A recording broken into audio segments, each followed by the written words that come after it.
Hello students, welcome back to my channel. Today we are going to continue with the short story that we had started in the previous video, that is The Homecoming by Rabindranath Tagore. The title itself suggests numerous ideas crowd in our minds when we think of the word homecoming. It may refer to a holiday, a relaxation. It may refer to arriving at a place where one is desired. It may refer to the final journey of a person towards the Almighty. It may refer to several such thoughts and ideas, and we will look into the chapter, we will read further into the chapter in order to find all these ideas, how these ideas reverberate through this particular chapter. So let us get started. Before we read through the story, let me remind you where we had stopped in our last class.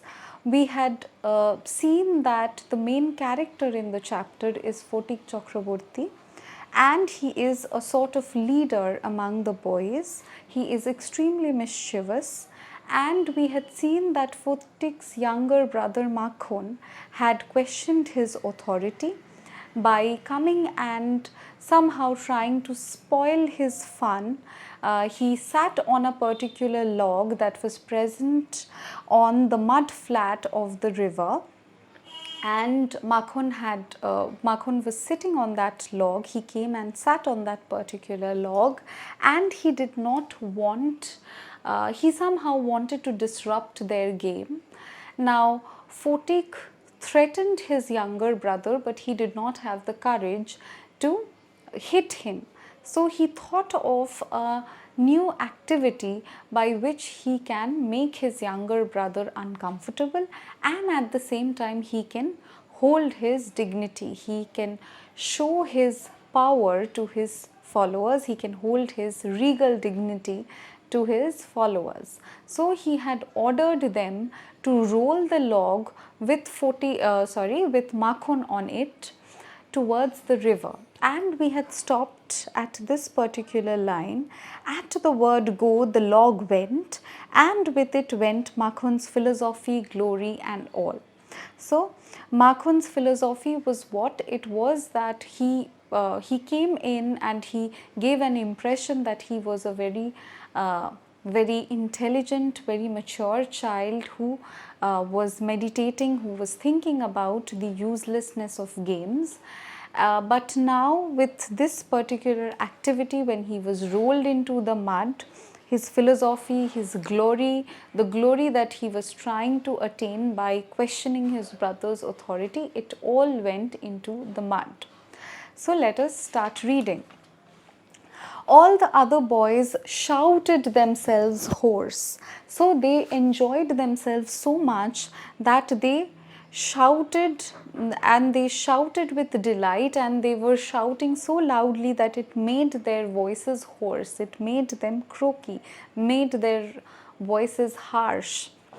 But Phatik was a little frightened. So Phatik knew that this particular activity, though it gave the other boys, the followers, a great provided a great source of amusement for them, but Phatik will get into trouble for this. So he was in his mind a little scared, because he knew that Makhon will go home and complain and narrate this entire incident to their mother. He knew what was coming, and sure enough, Makhon rose from Mother Earth, blind as fate and screaming like the Furies. Now fate and Furies, you must be knowing that they are part of the Greek mythology. They are present in all sorts of mythologies, but with different names. But in Greek mythology, we find fate as three sisters. They are synonym for, they are almost synonymous with the idea of destiny, and it is believed that fate is blind because fate is blind and destiny is blind. It it bestows certain things upon others, and it cannot see. According to mythological beliefs, that fate is considered to be blind. And Furies, which is often known as Erinys, and it is known as the god of Furies. Furies is considered to be the god of vengeance, goddess of vengeance and justice, and Furies would move around declaring or cursing or bestowing punishments or giving punishments to people who have committed some kind of sin. Furies' job is to punish the ones who have sinned. So he rose from the mud screaming and shouting with anger like the Furies. He rushed at Phatik and scratched his face and beat him and kicked him, and then went crying home. The first act of the drama was over.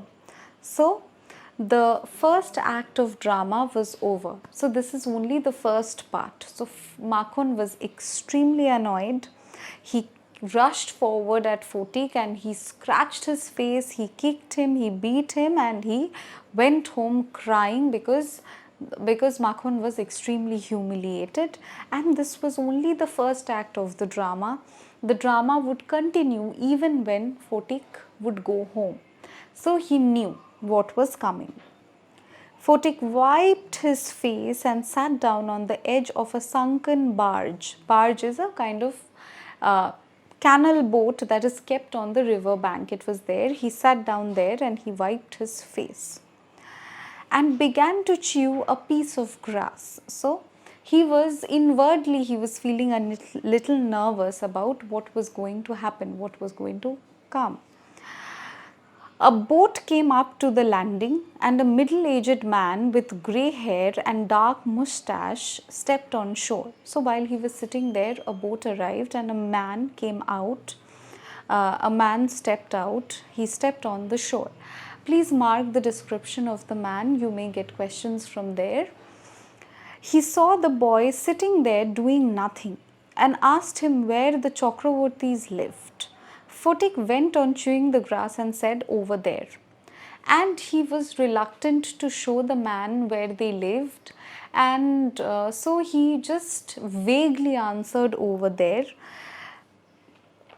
But it was quite impossible to tell where he pointed. So it was quite impossible to where he was pointing, because he only reluctantly, he just answered because he had to. He had no intention of answering sincerely.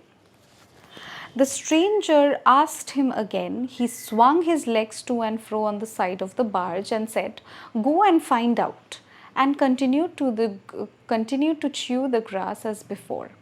So now he was a little annoyed and he said, go and find out. He was not willing to tell him where they lived. But now a servant came down from the house and told Phatik his mother wanted him. So now what the inevitable happens, Phatik knew that this was coming towards him. So the servant ran down. He came from the home and said that his mother wanted to see him.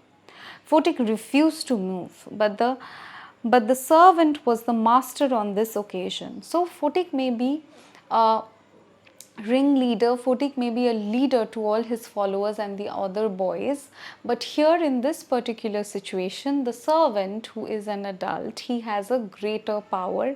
He was the master in this occasion, so he would not listen to Phatik. He took Phatik up roughly, so he used force and took Phatik up roughly and carried him, kicking and struggling in impotent rage. So while Phatik was returning and he was being roughed up by the servant, he kept kicking and struggling in impotent rage, that is in ineffective. His rage was not effective, it was powerless in front of the servant's strength, because he was an adult. So he carried him to his mother. When Phatik came into the house, his mother saw him. She called out angrily, "So you have been hitting Makhan again." So mother did not even ask his side of the story. She was already ready with her judgment, and she instantly accuses Phatik of beating his brother again. Phatik answered indignantly. Indignantly means indicating that he was angry. Indignantly means indicating a sort of anger when one realizes that something unfair is happening to him. "No, I haven't. Who told you that?" So Phatik says, "No, I have not hit him. Who told you that?" His mother shouted, "Don't tell lies. You have." So mother already believes Makhan's version of the story, and she says that, "Don't tell lies to me. I know you have." Phatik said suddenly, "I tell you I haven't. You ask Makhan." So Phatik said that, "You ask Makhan. He was there. Ask him in front of me. I have not hit him." But Makhan thought it best to stick to his previous statement. He said, "Yes, mother, Phatik did hit me." So, but Makhan thought that it was now safe to stick to his older version that he had said to his mother. And he says, "No, mother, Phatik did hit me." Phatik's patience was already exhausted. At this particular point, Phatik did not have any patience. So, what did he do? He could not bear this injustice. He thought that it was completely unjust to behave like this with him. So he could not bear this any longer. He could not hear this injustice. So he rushed at Makhan and hammered him with blows. So he could not restrain himself. He rushed towards his younger brother. He got hold of him. He attacked him and he beat him up, and he gave him a lot of blows, and he says, "Take that," he cried, and that for telling lies. So now he beats Makhan up in front of his mother. So we stop here for today. I'll again come back with another video. If you like my work, please like, share and subscribe to my channel. I will come up with more videos very soon. Please like this particular channel and please keep supporting me. Thank you.